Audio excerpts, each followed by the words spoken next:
वर्ष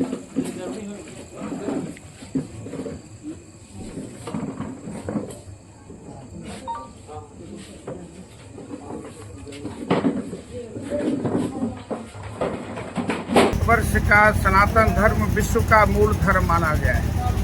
ये सबसे अनादि धर्म है और इसकी परिभाषा वाल्मीकि रामायण में आई है, कृते च प्रतिकर्तव्यम एष धर्म सनातन। जो किए हुए उपकार को माने, जो परहित का काम करे, जो परोपकार करे, जो दूसरों के दुख से दुखी हो, ऐसी भावना जिनमें है वो सनातन धर्म कहलाता है।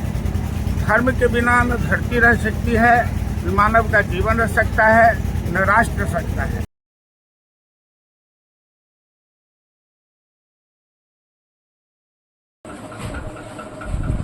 पंडित हेमचंद्र ठाकुर जी का शिक्षा दीक्षा अहमदाबाद गुजरात से संपन्न किए। शिक्षा दीक्षा के उपरांत 81 तक वहाँ शिक्षा में रहे। वो शिक्षा से निकलने के बाद यहाँ गांव जलवार में आए।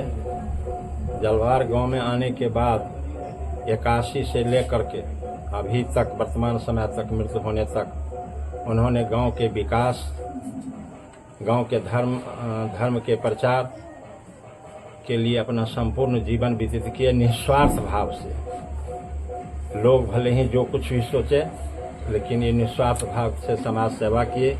समाज के विकास में उनका काफ़ी योगदान रहा। गांव में मंदिर का विकास हो या जिस किसी भी तरह का विकास हो और शिक्षा का विकास हो, सब में मुख्य रूप से अग्रगण्य रूप में उन्होंने का भूमिका रहा। और आज जब उनका देहांत हो गया, देहांत होने के समाचार सुनते हम लोग मर्माहत हुए हैं। इलाका के लिए एक अपूरणीय क्षति हुई है, जिसकी भरपाई निकट भविष्य में नज़र नहीं आता है।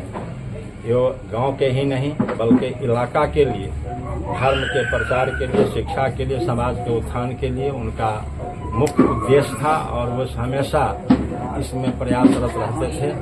यह अपूरणीय क्षति हुई है, जिस घटना के संबंध में हम लोग कुछ कह नहीं सकते हैं।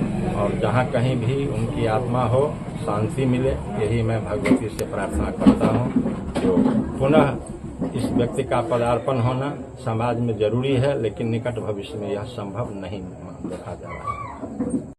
आज हम लोग के परम आदरणीय जलवार पंचायत के ग्राम जलवार के श्री हेमचंद ठाकुर पंडित जी, जिनकी मृत्यु आज का सूचना मिलते ही सारे पंचायत में, सभी ग्रामीणों में और आस पड़ोस के सभी क्षेत्रों में शोक की लहर के साथ दौड़ गया। क्योंकि पंडित जी एक गार्जियन के साथ साथ एक बहुत ही ज्ञानवान योग्य पुरुष थे। वो अपने जीवन काल में समाज के अंदर, वो शिक्षा का क्षेत्र हो, धर्म का क्षेत्र हो, ज्ञान का क्षेत्र हो, समाज के विकास का क्षेत्र हो, समाज में सद्भावना का क्षेत्र हो, अनेकों तरह का कार्य समाज के हित के प्रति उन्होंने अपने जीवन में करते आ रहे थे। समाज को एकजुट में बांध कर ले चलने का प्रयास उनका हमेशा चलता रहा। और इस कड़ी में हम लोग को अचानक उनकी देहांत का सूचना मिला, जो हमारे पंचायत का, हमारे समाज के लिए एक अपूरणीय क्षति है, जिसकी भरपाई मुश्किल है। हम सभी ग्रामीण, सभी पंचायतवासी उनकी श्रद्धांजलि को लेकर के विनम्र श्रद्धांजलि हम समाज की ओर से, अपने पंचायत की ओर से देते हैं और उनका नमन करते हैं कि भगवान उनको अपने चरण में स्थान दें।